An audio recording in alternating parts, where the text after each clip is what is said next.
Right. Me and Brother Kwame are up right now, and we want to welcome you. And what I'm going to do is I'm going to get off the screen.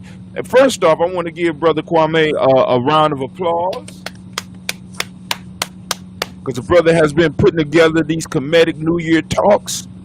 He's been putting them together. He handpicked everybody that was on, and he did a great job. So what I'm going to do is I'm going to get out the way, and I'm going to let Brother Kwame go ahead and introduce our next speakers. Good evening, family. This is Brother Kwame. Now, this family, I came to know Nia through Elder Alona. How, you might ask? Well, many of you know Elder Alona and I are part of a Columbus study group, Meta Nature study group.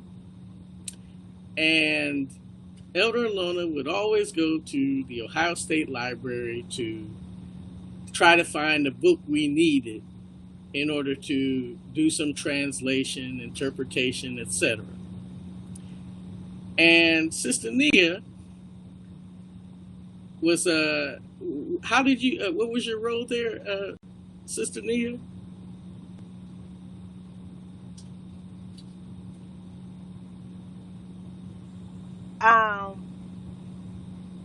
Can you say your question one more time? Your role at the Ohio State Library and how you assisted Elder Alona?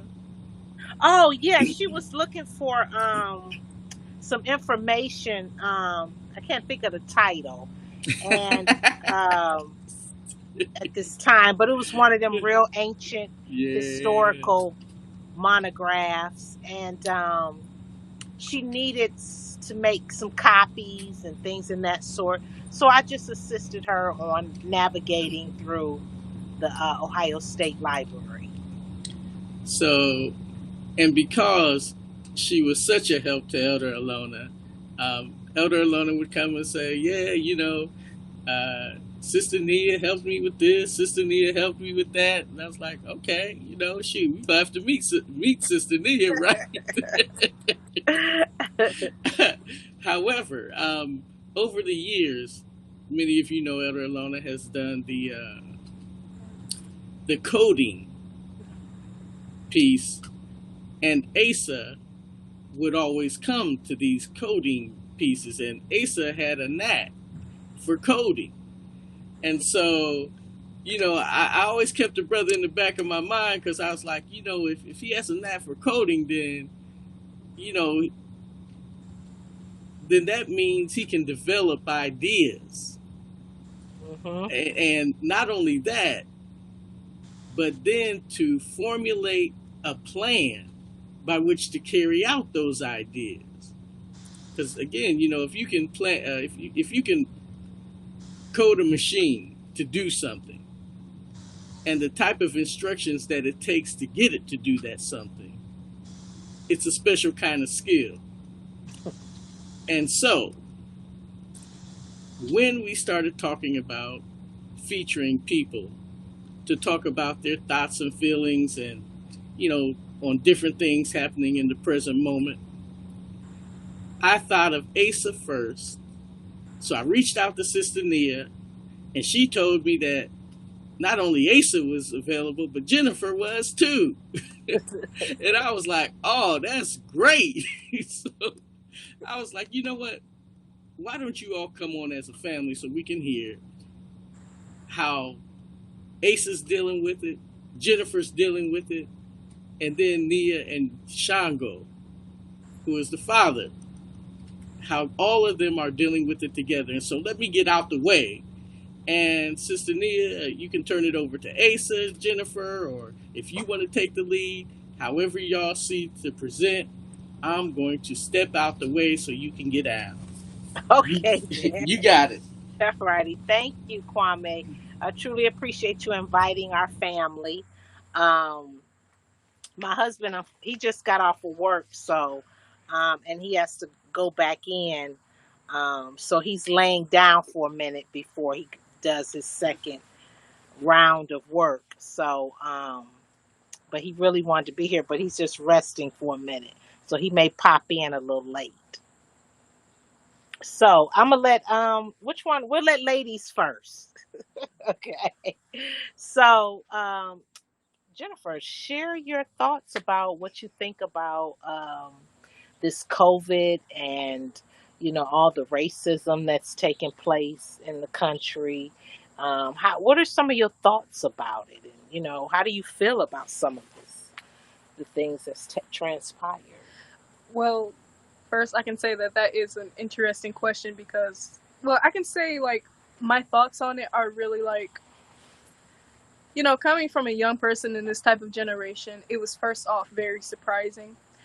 When you're into like the school system and stuff like that, you tend to, be social, you socialize a lot, you get into it, you get in like certain programs a lot, and I was enjoying that. And when I first looked at the coronavirus on the news, it was more like, it was more likely a thought of, well, this is a whole bunch of things are going to be different. And first of all, being at home and everything. So like when you're at home, you tend to think of like a lot of things that are going on in the world when it comes to racism, when it comes to when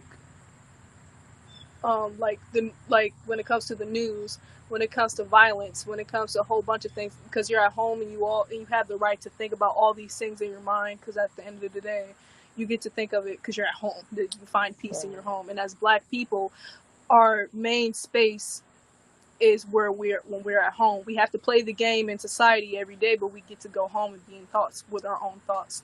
So coming from a young Black girl, from my perspective, with the racism and everything coming into all that together, I believe that with the COVID situation and it getting into people's minds, is that it's like a tactic of political aspects, and it's also a part of racist acts as well. Because if you see, like, a lot of things are going on with Black people nowadays, like Breonna Taylor and George Floyd. All of these things are going on, and it like most likely falls a lot to do with the political aspects of life. Because if we see from the negligence of our president, who is Donald Trump, we all tend to, looking at the news, looking at politics, looking at racism itself, it all depends and falls on to who owns and who goes into this country. So I feel like with coronavirus and with racism going on, I feel like as the people ourselves, I feel like this is a perfect opportunity for us to wake up, since we are in our homes and we are allowed to think and think clearly in mind, instead of going back out and playing the game and looking away from it all. We have the time to think and really collaborate with each other and all, like on platforms like these. I feel like this is a great opportunity for us to, get together and for us to thrive with one another instead of, instead of going against each other. So that's first my thought. So, Asa, would you like to share your view on being home with this COVID and what you've been seeing in the news with a lot of the our people being shot down and things like that? What is your take on that as a young Black male? And soon you'll be driving and out there, and you won't have me and your dad around, or your sister sometimes. So what are your take on what's going on and COVID and all of that? It's pretty wild, you know what I'm saying? The COVID-19, when I first heard of the coronavirus on CNN 10, I was like, oh, okay, it's another disease. We have to look out for that. But then it started getting bigger and bigger, and now I'm like, wow, my gosh, this might actually affect stuff. And it did. And so it's like, I always think, like, when I get kids, we're going to be telling them, it's like, what happened in the year 2020? A lot of stuff, you know what I'm saying? But with this coronavirus and being at home, I think it's a good chance to get into ourselves, and, like, instead of, like, being out here at these jobs with these people, having differences. I think it's a good time to actually concentrate on ourselves and what we like to do, and, like, have time for ourselves and work together at home, get to know each other more better, because being outside school and these jobs with these other white people, you know what I'm saying, they can't relate to you, you know what I'm saying? So like you can talk with someone that's actually in your family and you get to know them better, and you know what I'm saying? So that's what I think about this quarantine. And with these Do police you officers, feel, just to interrupt, do you feel as a young black male being home, and you having to deal with a lot of white female teachers, do you feel that you were able to better focus on your schoolwork being at home? Was it less stressful being at home? Um, Through the COVID coming home, did you like that? How did you feel about it? I mean, it was kind of hard because like you would want to do stuff that you usually do if this COVID-19 wasn't here, but it was kind of hard, not gonna lie, and it wasn't as fun as this. I was thinking the summer break was gonna be. You know what I'm saying? Because like I wanted to go to programs, and like I was gonna ask my mom like, can I do some robotic camps or something? But I couldn't do that because of the COVID-19. So it's been kind of hard doing with the coronavirus affecting all that and stuff. And yeah. But about these police officers, it's like what I'm gonna say is this: I don't think us people should be scared of these police officers. Just be like mindful of them. But I don't think we shouldn't be scared of them because like they're just gonna take advantage of that. And I think like we should also fight back and like actually regroup with our team. I'm gonna say this, our team, and like uh Well, you shouldn't. You talk said up. fight back to the police. No, I'm not Oh, saying that. I'm not okay. saying that, but I'm saying stop being in fear. You know what I'm saying? Don't have fear when you see a police officer. Like, you know what I'm saying? Because like it's just giving them, they're just going to take advantage of that, and like, you know, just I wouldn't be in fear of them. You know what I'm saying? And also what I was going to say, I think we should like talk up about our people and stuff to confidence. You know what I'm saying? Let these other peoples know that we're not scared, and that we're confident, and we will fight back. I would like to piggyback. Oh yes, and I would like to piggyback off of what Asa said about the police. I feel like the police have put in a system to trap mostly black men and to trap mostly black people and put the fear in our minds. But I feel like, however, mostly I feel like black people need to understand is that the system was put for racism. The system was put for black people to be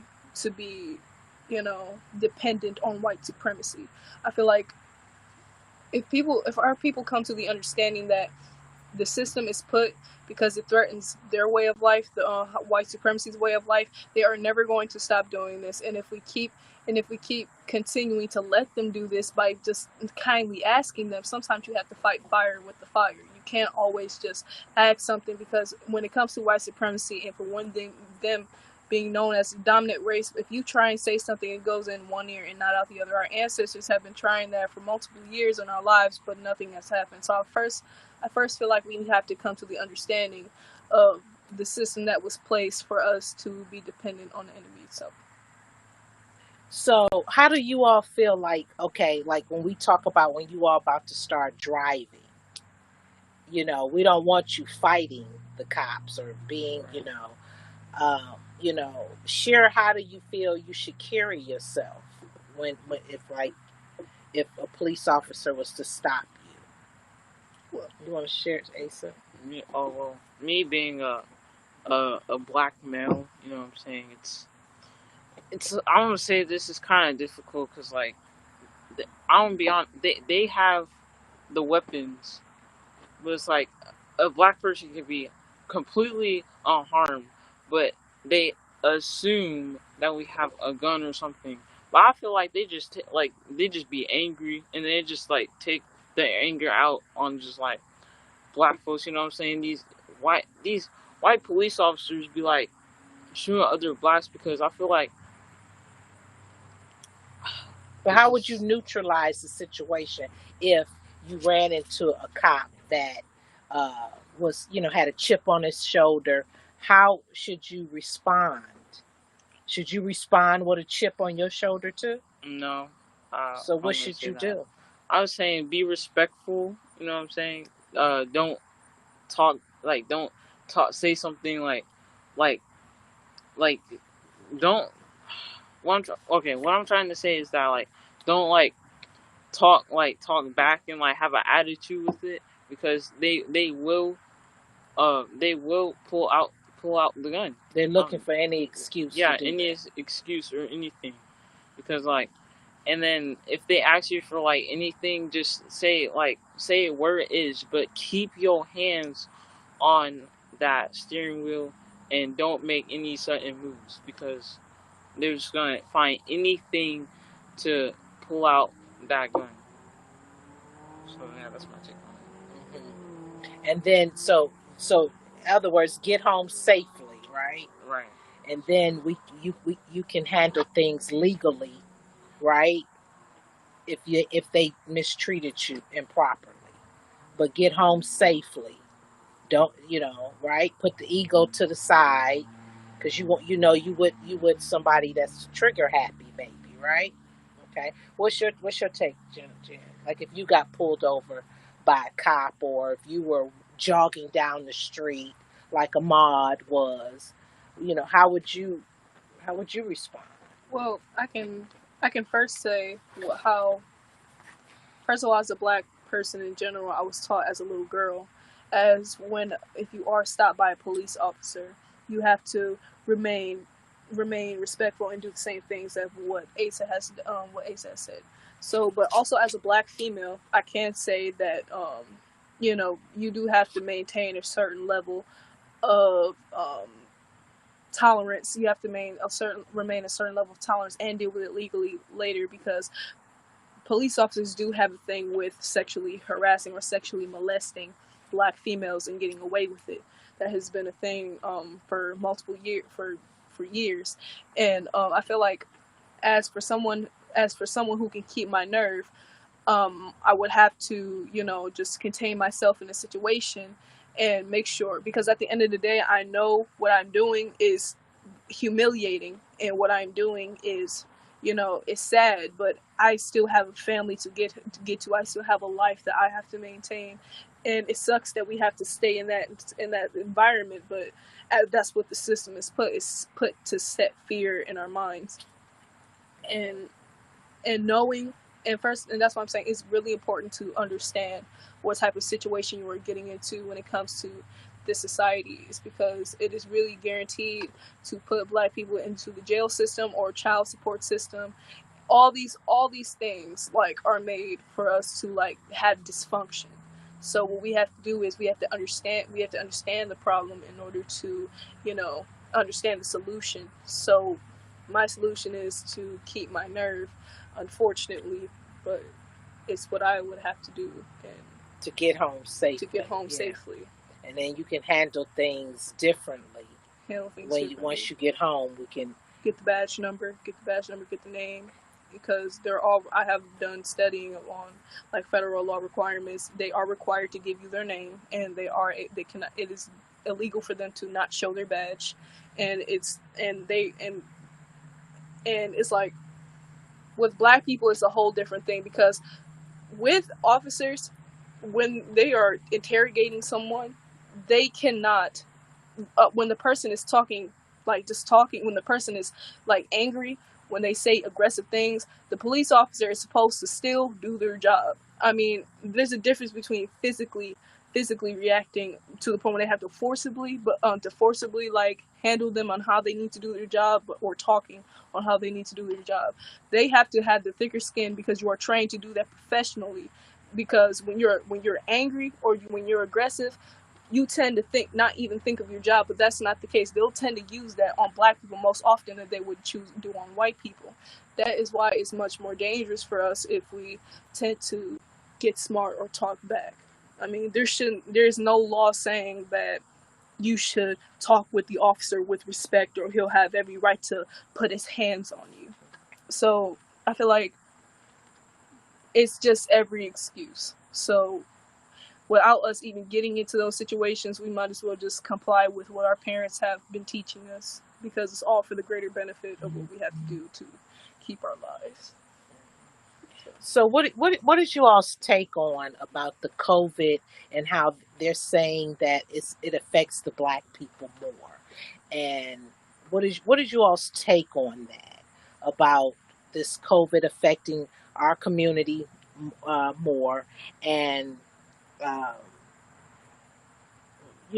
how do you all feel about that in itself with the COVID-19? What is your take on that? It started in China, and then President Donald Trump said it was the Chinese virus. Now they switched to it's black folks getting affected by the COVID. How do you all feel about that? What's your take on that? Go first.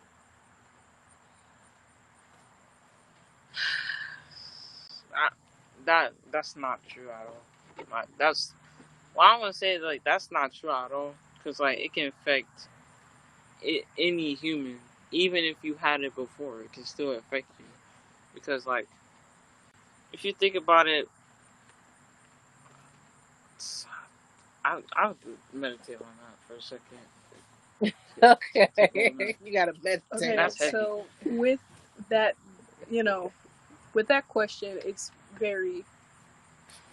So I can say this in terms of it is like it is the Chinese virus. I can say that So you think it came from China and all of that? yes, it came from China, and from a black person, I don't have any respect for the Chinese government at all. I mean, I feel like they do create certain things that are really very illegal, and they treat black people like garbage. So I feel like I have no respect for the Chinese whatsoever. But I feel like in terms of it being in the black community, let's first look at the system of what black people are today in this country. First of all,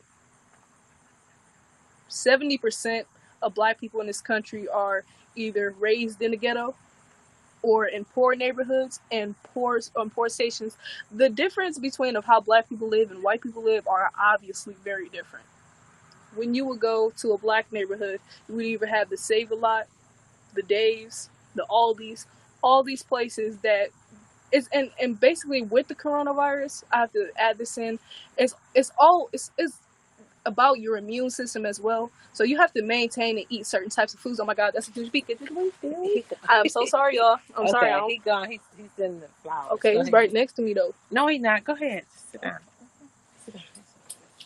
I'm sorry. But anyway, it's all about containing your immune system. So you have to eat certain good foods in order to like maintain that good immune system so you can prevent certain types of viruses. So my thing with this is if you live in an environment when you have no choice but to eat high GMOs, processed foods, foods that have chemicals in them, mostly like candies, drinks, all these types of stuff. They sell a lot in the black community. Things that are preserved in plastic, things are like this. But when you go to a predominantly white neighborhood, they would have that Trader Joe's. They would have the Whole Foods. They would have in the Amish countries. They'll be having them, just organic, nice foods. So these foods are more likely to train your immune system in order for it to be stronger. I feel like when we eat those certain types of things, it allows our bodies to be like, it's more like poisoning your body, the things they do to our fruits, the things that we eat, the things that we drink, So you thinking like our people that live in what they call the hood, yes, that our immune systems may be weaker, right, And that may be why it's affecting us Yes. harsher, Yes. because they don't have the access to fresh fruits and vegetables, or Right. or going to the farm to Going get to the the farm, foods. And I guess you all notice when we ride out to the farms to get our food, we got to go way out we have to go in way white out. folks, where the bunch Right. of white folks live at, right? Yes. And you all like, why it's not around where we live, right? Right. So And I feel like I see what you're saying. yeah, and it's really crucial, is because, and it's also evident because if you see back in times, in slavery times, you would see our people that used to be living up to nearly 90, 95 years old, but now in today's world, our people are like passing away around 75, 85, 60, 69. Right. So because back then they would eat things that were basically more organic. They would grow their food. They would like have grass-fed animals. They would have. Oh my It's goodness! gone. It's not bothering y'all. It's just going into the flowers. It's not bothering you all. Come sit back down, Asa. But that's a huge. I know bee. it's a huge bee. Sorry about that. Sorry. We're recording. But anyway, I'm just not gonna look at it. Right. Go ahead. But anyway, yeah. Mama, we not recording. We live, y'all. We live right now. Oh, okay. They didn't see y'all running from bees now. You know, come on now. I'm so sorry, but yeah, and that's my that's my take on it, and okay, yeah. All righty. So you have something you want to add? Jennifer said it all. I'm gonna be honest. I agree with Jennifer that black people do, like, they eat more, like not all black people. Not all black people, but I'm saying like some are people in the in the predominantly black communities don't. That's what you're saying. Yeah. Don't have access to fresh. They eating hot fries, from Frito-Lay. Frito-Lay. Well, them hot fries. Yeah, hot fries. Stuff that has like carbs in it and stuff like that. All these unhealthy things. So okay, so you think that's why it might be affecting our people more, because it's all about like that immune system. You have to maintain that immune system. Have your elderberry, have your blueberries, have your greens, have all of it, your chlorophyll, have everything that you need in the body to maintain that healthy lifestyle. So when there is a virus, your body is gonna know you eat proper, you eat healthy. We don't need the virus. We can just take it out. But when you eat certain types of foods, viruses are just going to be like, okay, this is a weak immune system. We can just take over anytime we want to. So I feel like it is affecting the black community more than it's affecting white people. I can't say that is known. And I'm glad to hear you all are aware about the chlorophyll and the elderberry, huh? So you all been paying attention, huh, to what me and your dad feeding y'all, and yes, okay, well, that's good. That's good. So, fried food. Is there anything else that you all may wanna? Did we cover? Oh, I also want to say this one thing. Okay. This COVID-19 is serious. Because some people, they don't understand how serious it is until it actually happens to one of their family members, and actually realize how real this is. If schools, stores, and everything is shutting down, I'm pretty sure they only realize when it happens to one of their family members or something. It only happens. So, but this thing is So serious. let me ask you all this. So if we just got done saying, what did you do?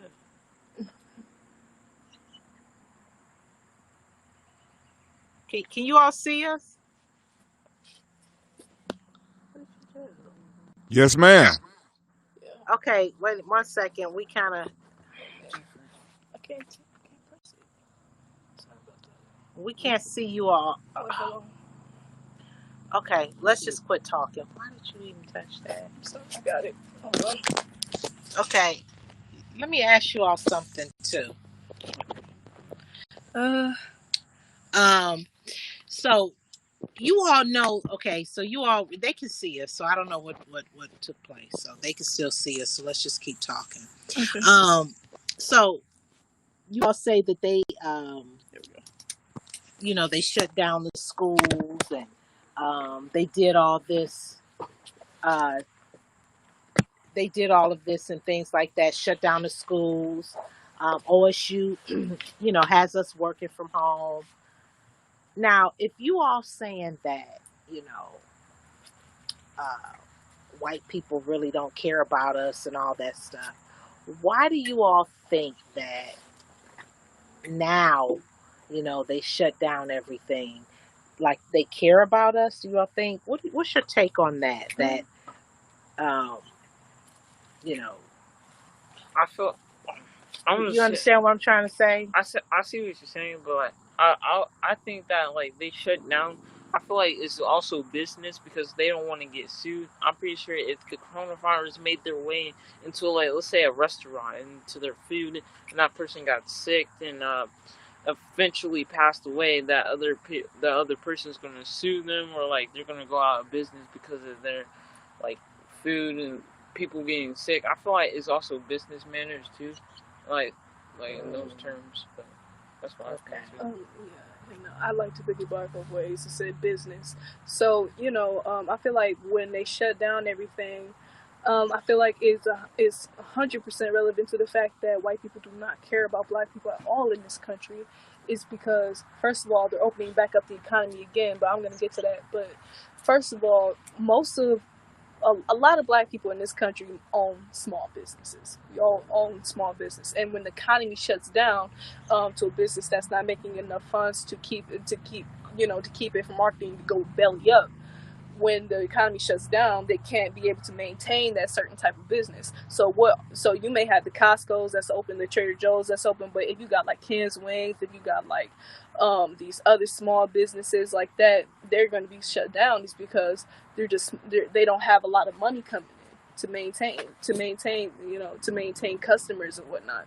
So I feel like when the economy shuts down, I feel like it is highly relevant to black owned businesses that don't make a lot of money, because you see a lot of the Arabians and the Chinese in our hair stores, selling us products, and they be wide open, but in other places, black owned businesses are being shut down, plus opening up the economy again. That's just a death sentence, And at the point, it wouldn't even matter if you open up the economy and open up back schools. What would be the purpose of getting the mask? Because if it's being breathed by more people that may they be asymptomatic with the coronavirus, there may probably be spores in the air. You don't know. So that's what I'm saying. I feel like it's way of a serious matter than what people think it is. And as black people, we have to really be careful. So that's my take on that. Okay. So, is there anything else you all like for us to collaborate on or speak on? Oh yeah. Can you hear me? We back up. I got some questions, man. Hey, first off, y'all did a magnificent job. Let's say that first.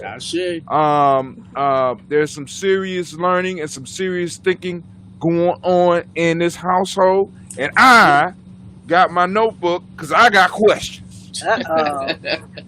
First question. Miss Nia mentioned playing the game. She said that we got to all play the game. We get to go out into the world, and then we play the game, and then we come back home. From a young person's perspective, please explain as best you can what the game is and how you feel about this game. That was Jennifer, brother.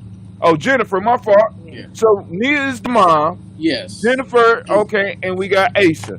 All right, Miss Jennifer. Let me go and put the right name on here. But when you said that, I'm like, there's an old lady sitting up here talking. Ah. So you ready to answer the question? Yeah. Yes, of course.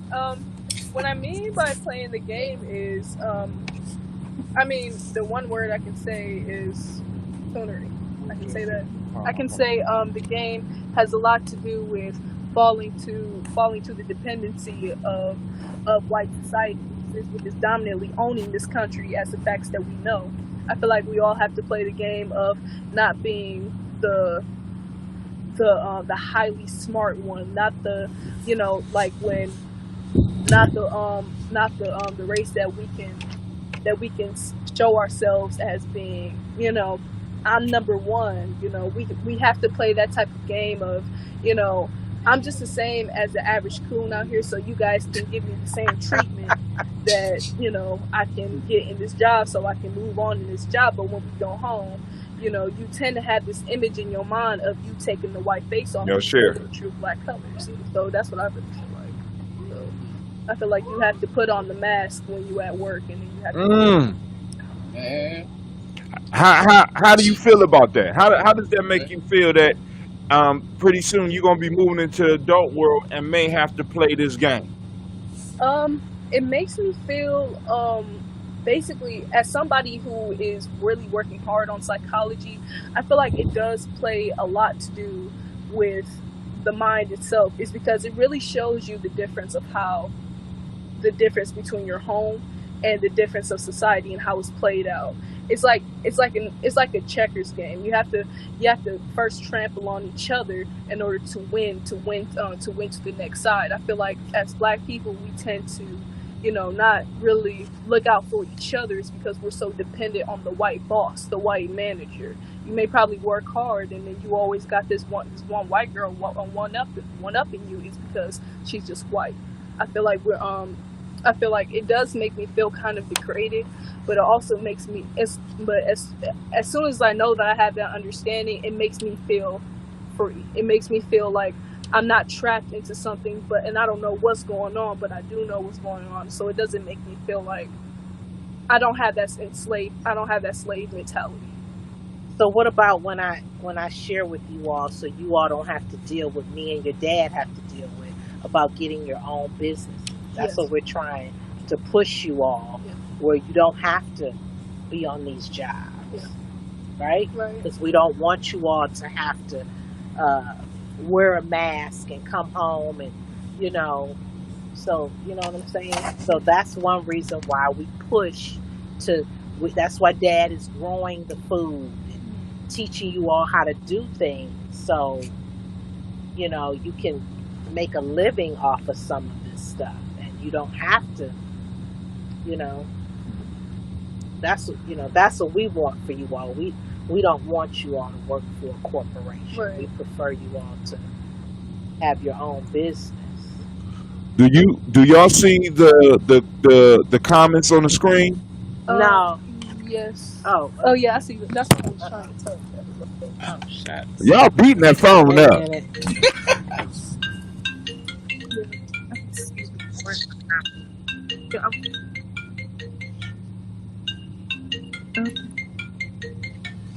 Where Is that it? Oh yeah. Do you think our DNA with us having with us having converted more than white people, or do you think it's the media? What? COVID. Oh, COVID. Oh, COVID. He messed up on it, but it's cool. You think?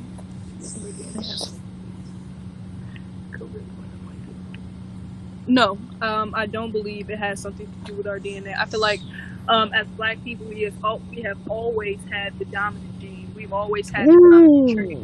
I feel like it's just the way that we are treated and the way that we are getting our supplements is most likely linked to us having in our DNA. We are melanated people, and we are more open to having vegetables, nutrients, which is why we have the dominant trait, which is why when you inbreed with a white person or an Asian person, the child will always end up being most dominant. I feel like our DNA has nothing to do with the virus itself. I just feel like it's just. I wish I had my claps, girl. You cold with it. Right, right. And let me know when you start selling products because we gonna have the community gonna have to support you, girl. I Because will start selling I'm like, products. Thank you. are you now? Here go another one. It's not a question, but he kind of put an answer and he kind of agreed with you. This is a science dude. This is one of my science friends.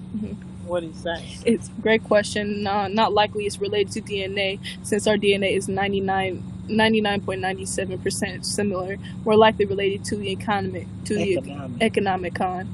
Oh. Economic conditions. It don't Yeah, show the whole the yeah, three dots. It don't show the rest of the statement. Oh, okay. Okay. Can you see but us?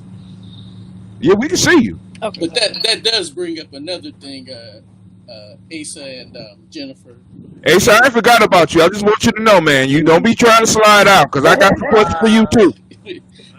So yeah, that brings up that Yeah. now you mentioned several times about what we ingest through our mouths, but one of your areas of interest is psychology. So what about what we're taking in through the mind and all the things that we're taking in? Do you believe that? And to what degree does that weaken our immune systems? So, basically, like lots of people, like lots of woke people in the Black community say that the universe is mental. I feel like that's why I'm very Woo! much into psychology. I feel like the way we perceive this reality and the way we are like spending money into this society, I feel like we are into a type of realm that we cannot control, that we are not in control of. And when you are not in control and when you are fully dependent on that certain amount of control it has on you, you tend to mentally become dependent on what is given to you. I feel like as somebody that is into psychology, my purpose is for people to be more awake and more confident into knowing that you can have that type of control inside yourself. But when you're in society playing the game all day, but you have the power and the self-confidence to maintain it within yourselves and within your spirit. That's what I choose. Now, And I'm but before okay. Go ahead. brother Asa, now you out here in Pickerington, and there ain't a lot of us out here. You know what I'm saying? And I recall being in a situation like that, and it was kind of stressful. How about you, bruh? What are you doing to hold up in those circumstances? I just stay strong. Honestly, I keep confident. You know what I'm saying? I just stay. So what are you eating? What are you taking in your head that helps you to maintain that strength you need to carry on? Can you say that again? So what are you taking in? What are you reading? What are you eating that helps you to maintain your strength?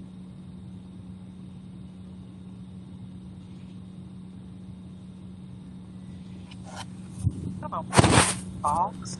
Yeah.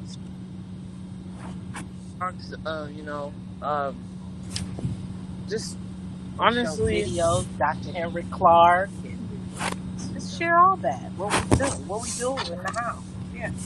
yeah, we have talks. We relate. We just agree and stuff like that because like we have to communicate to survive out here, because if we don't do that, then how are we gonna survive? See what I'm saying? Yes, sir. Yes, sir. Well, share your view about you want okay, he comes from a black school, Mansion Day School, and he had more black friends and black girls he liked. So it's just with this COVID. Share how you've been feeling. He wants to see some girls, and he wants to see some black girls, and it's not a lot out here. I told him the realtor tricked us. She said it was, and then now that we out here, we like, where, you see them, but it's spotty. Mm-hmm. So share what, that's what he wanted to know. Kwame wants you to share. What are you doing? Yeah. What are you doing to keep your head right? You said that we talk, and what else do we do? Here, I'm gonna let you share. What we do, I think I explained it. You did? Okay. I think wait, well, I mean, like, because we can relate.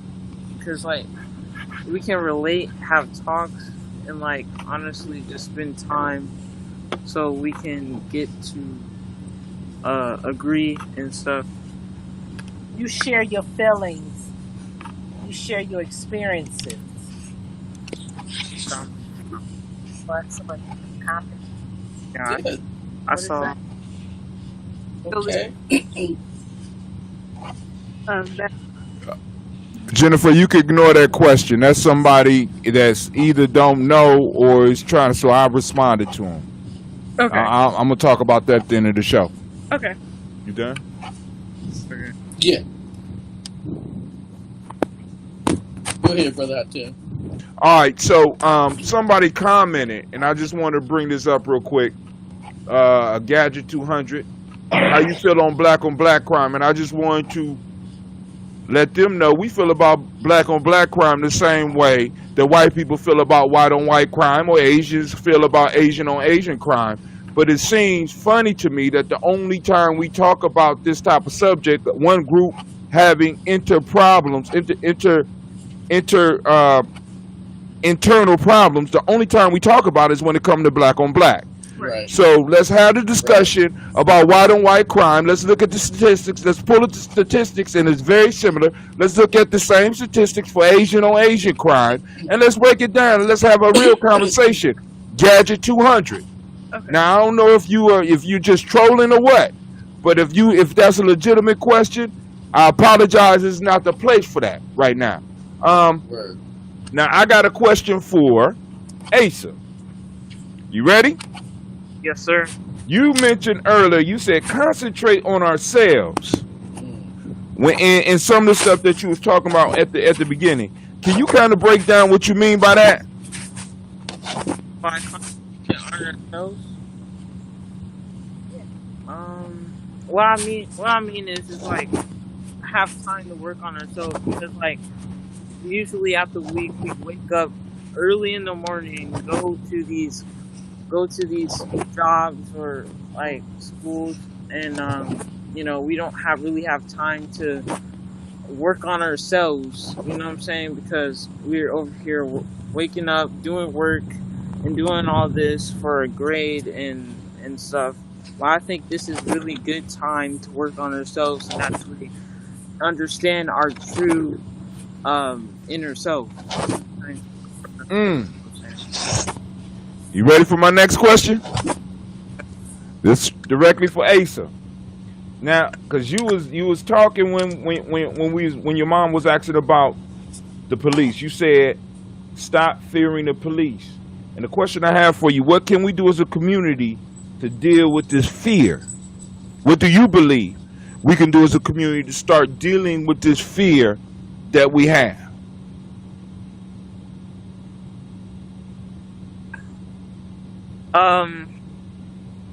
What can we can you say that one more time? I'm sorry. All right, because you remember when you was talking about we have a fear of the police because you and your sister broke down how there's a systematic piece going on with the police in our community, and you said that one of the things you was talking about was fearing the police. You said we have to stop fearing the police. What I'm asking you is to just think about it, and if you don't have an answer, it's cool. But the question is, what can we do in our community to get rid of this fear of the police? Probably talk up like for ourselves. I'm not saying like I'm gonna say this fight back, but I'm not saying fight against the no, nah, but I'm saying, like stand up and not like be scared because they advance that. That's Now, if you don't have an answer, it's cool. I'm just No, we're just exploring. well, this is where the conversation. Well, in other words, Asa, turn to sister and say, sister, tell them what you told her before, because Jennifer broke it down. Let me tell you, when the Black Panthers, one of the things that the Black Panthers did out in L.A. was they knew the law. Let me repeat, they knew the law. And now, Jennifer, if you would please repeat what you told them about knowing the law and how that is applied to securing ourselves. Okay, I can say one of the laws that were placed for us for securing ourselves is Second Amendment.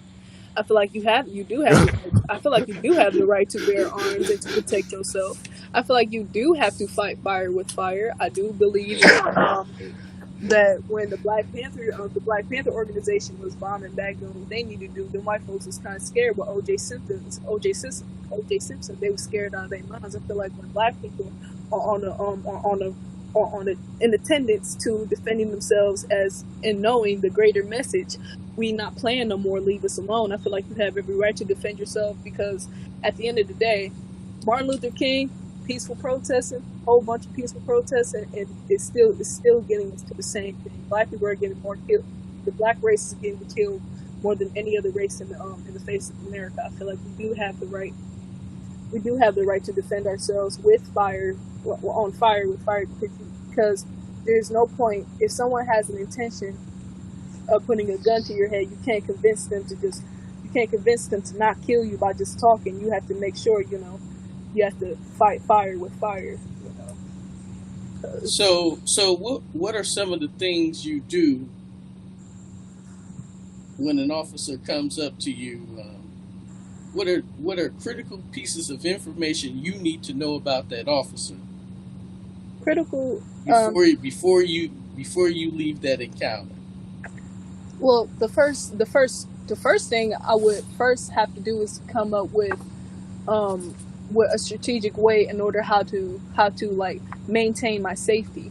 I'm gonna have to know that police officers are known and have a great history of having ill intentions with black people. So as a black person, I'm gonna have to know a way to maintain my safety, and also as soon as I turn the age of 18, I will have the right to bear arms. So I will have a gun to defend myself if anything goes unnecessary or planned. But I do tend to say I do have to play the game. I do have to show respect. I do have to, in the sake of my life, because I do have to play the game. That's what I would have to do. But if it goes to a certain extent, I feel like I would have to have the right to bear arms in order to defend or protect myself. Let's talk about the security piece that you're bringing up. When I ask you, what's your name and who's your people? Wouldn't that be something I might need to know about someone stopping me on the road? Yes. Just for security measures, right? Mm-hmm. We ain't talking about anything actionable right now. But these become critical issues that we have to address because, as Asa was pointing out, and as you've reiterated, we have to become secure within ourselves. Mm-hmm. In other words, we have to secure ourselves. And as you and Nia has stressed, maintaining one's safety to get home to one's family is primary. And then we'll talk about what steps need to be taken. Excuse me. Brother Hatem? I got a few more questions, but I mean, because in a sense they answered them all in a marvelous conversation. We're going on an hour, fam. Y'all got a little bit more time in y'all? What's going on? Well, I mean, We're good. all right. So, Neil, you mentioned something about Chinese relations. Can you tell us a little more about Chinese and black people relations? 'Cause she went in, man. She went in. Yes, I think that was Jennifer. I mean, Jennifer, my fault. Then Right. I'm sorry. I'm sorry. Basically, yes, with the Chinese, I do have a lot of disrespect towards the Chinese. I do not tolerate patronizing to their businesses. I do not feel the need to do anything for them. Is because they do a lot of things outside of our knowledge that America is not showing us to our brothers and sisters in Africa. I really do feel like on the news they never tell you about how Chinese are kicking Africans outside of their homes. They're placing them outside on the street. They are making sure that because they're not letting them in stores, they're forcing them to be homeless, and they are invading Africa because they make up too much of their population in their own places and starting to be have businesses and try to put their own military forces in Africa and everything to keep them with the same colonization mindset. I feel like the Chinese have really done a lot to disrespect our people, and our brothers and sisters in Africa need to realize that we have to make sure to protect ourselves from the enemy that lies ahead, because the white man was already enough. The white man has already stripped everything in Africa, and the Chinese is going to be another downfall ahead. The world needs Africa. The world needs Africa based on its resources, but everyone else, even the enemy itself, will make it so much will try to make it clear and lie to them and put the colonization mindset inside them of making them realize that Africa needs the world, but in reality the world needs Africa. From the mouth of babes. Ooh, Lord have mercy. I'm about to get y'all off the air because I'm scared, girl. You gonna take it to you. Mama, you think we done did enough? Mama Nia, we did enough because right, Mama Nia gotta still keep her job. We gotta keep paying her, and so I can feed them some good food. My God, I'm not even gonna ask no more. I ain't even asking no more questions because I'm just like, oh my God. We'll take it to perhaps a safer topic. So, Mama Nia, I've heard comments from Asa and about this COVID piece, and I think even one of the questions came from the chat room. But where are people getting their statistics on who's dying, who's lying, what works, what isn't working? Where are people getting their statistics from? Well, social media is real big right now, and so a lot of times, like when Jennifer comes share with us what she sees on Instagram and everything, it opens up dialogue. We're just allowing Asa to get a little bit on social media, so he's getting exposed. I tried to shield him, but he wants to get out there on social media, so so social media is kind of that's where a lot of things they're seeing. They're getting a lot of information from there, so we as parents just try to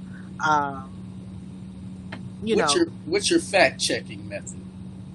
well, you know, because I'm a researcher and Mm-hmm. um, you know, and Mm-hmm. that's what OSU's hired me to do is research Mm-hmm. and publish manuscripts. So Mm-hmm. um, I utilize a lot of databases and journals, and that's where I'll go.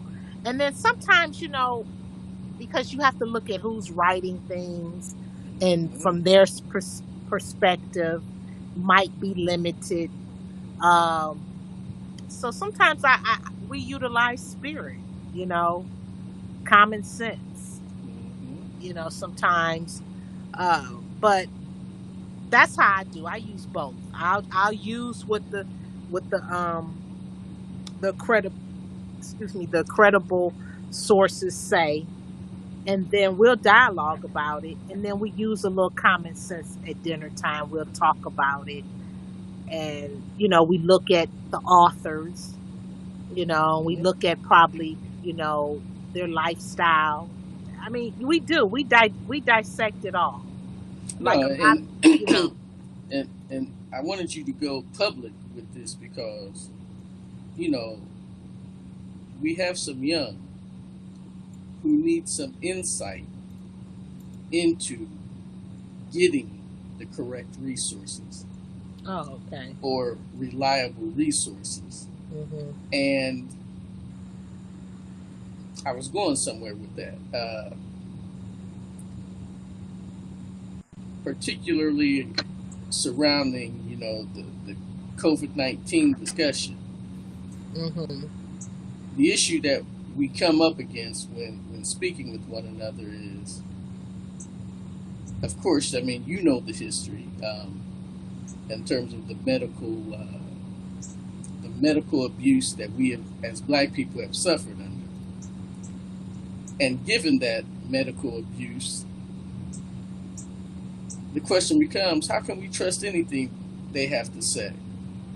Right. That's another thing we discuss at the dinner table and in the family room. You know, it's just, you know, because like I shared with my parents, you know, they watch CNN all day, and you know, my mom and dad constantly call me, oh, they saying this, they saying that, and then I say, well, okay, mom, okay, dad, now first we didn't want to take nothing what they say, you know, it's commercial Mm-hmm. news, Mm-hmm. and now we're your TV is stuck on CNN and stuck on MSNBC, you know, and all of this, and you know, then they get quiet and they be like, okay, go, all right, okay, there you go again, and I'm just like, no, I'm just saying that at first, you know, before this, even they was even like, you know, they be lying. Oh, they be just exact. Oh, they be put. I mean, you know, I listen to what they say, and then now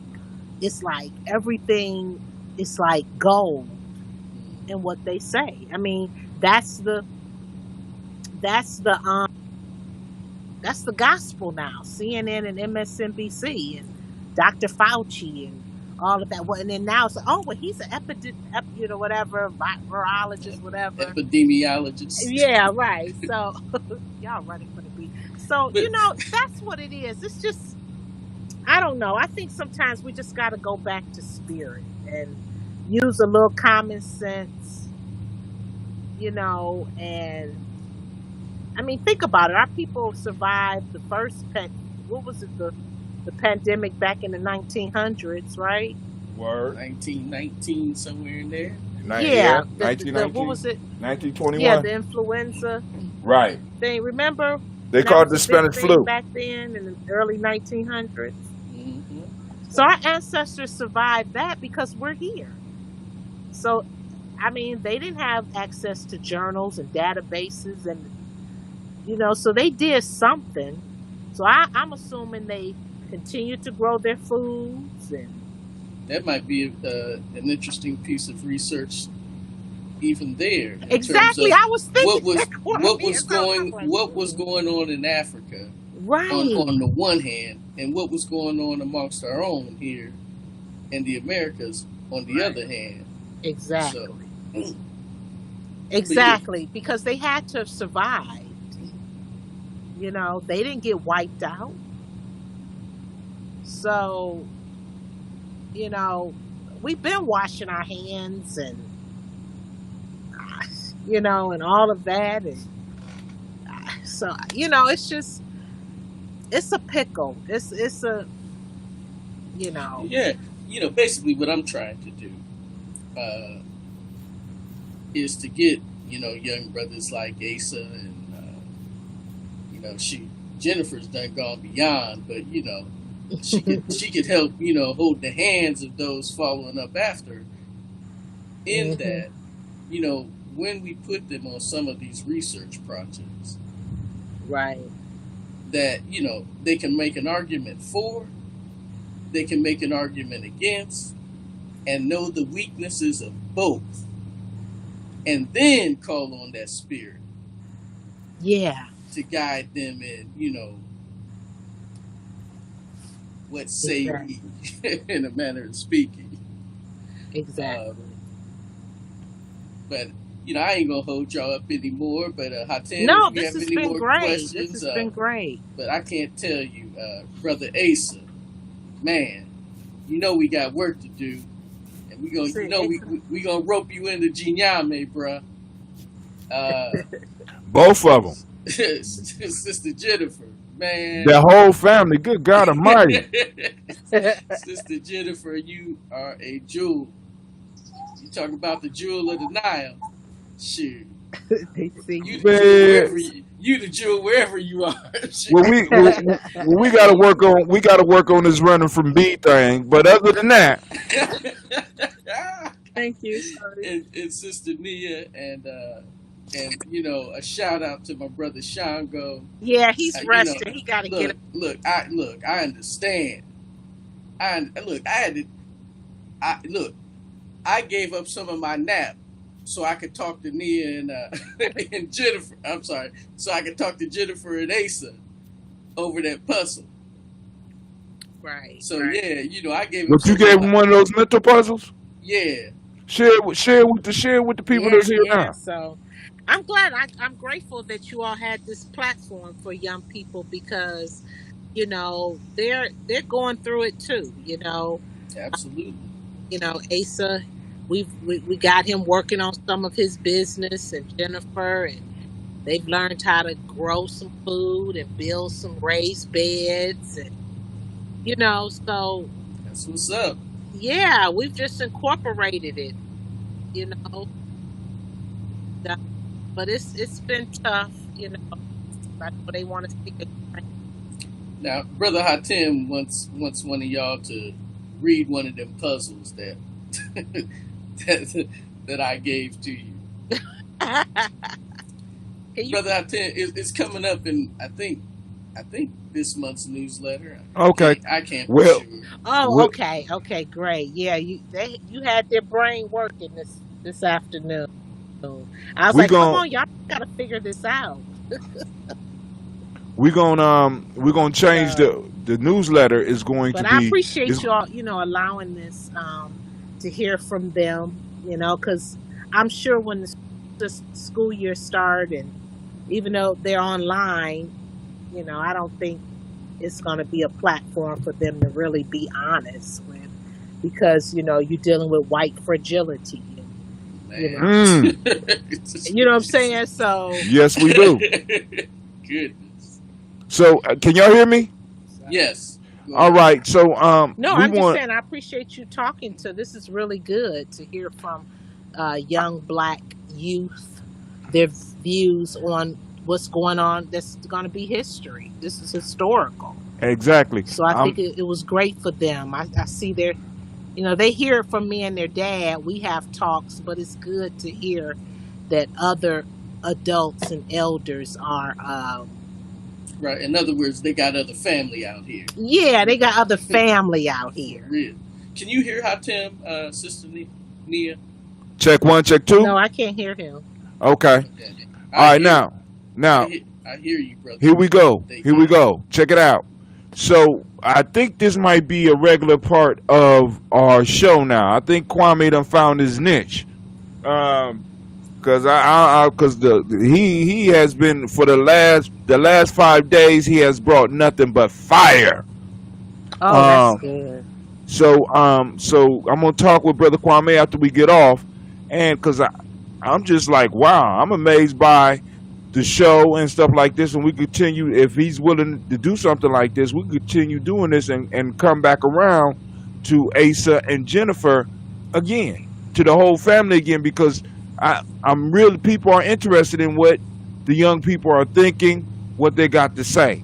Um, but I want to thank everybody that took the time to tune in, and if you catch it in the rerun, you know what I'm saying, that's beautiful too.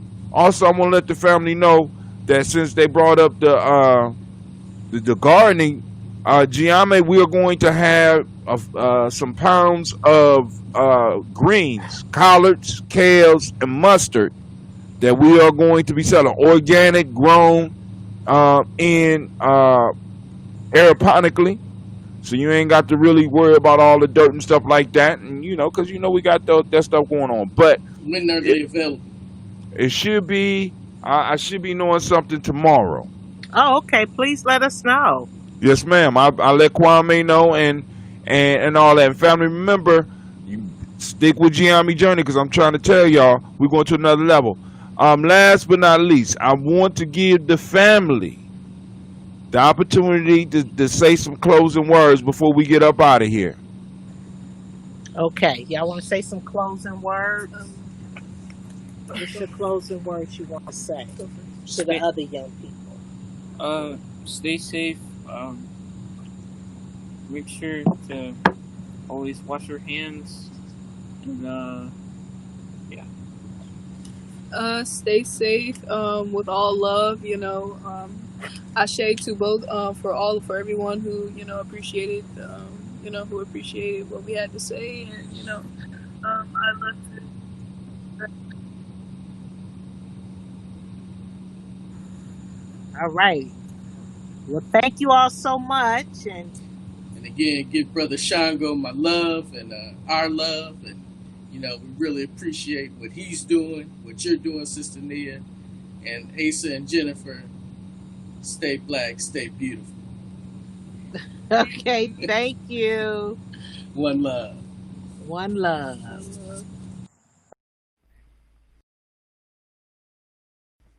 What is a lion without his pride? What is a whale without his pod? What is a monkey without his troop? What is a wolf without his pack? The answer is very simple.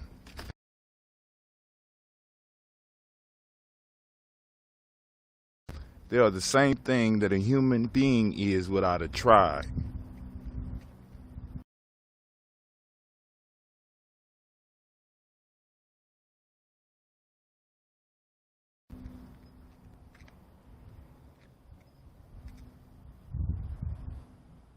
Pray.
most important goddesses were black, not just for the African now in the civilization of the Greek. The Greek was so profoundly affected by the Africans that the goddess of chastity was a black woman, Artemis. The goddess of wisdom was a black woman, Minerva. The goddess of beauty was a black woman, Diana.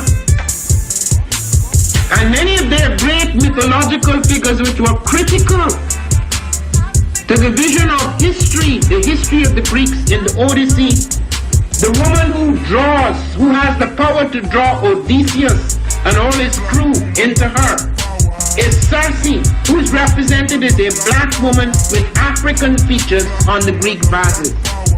The woman who helps Jason win the Golden Fleece is a black woman, Medea. The woman who marries Perseus, the Greek hero, is a black woman.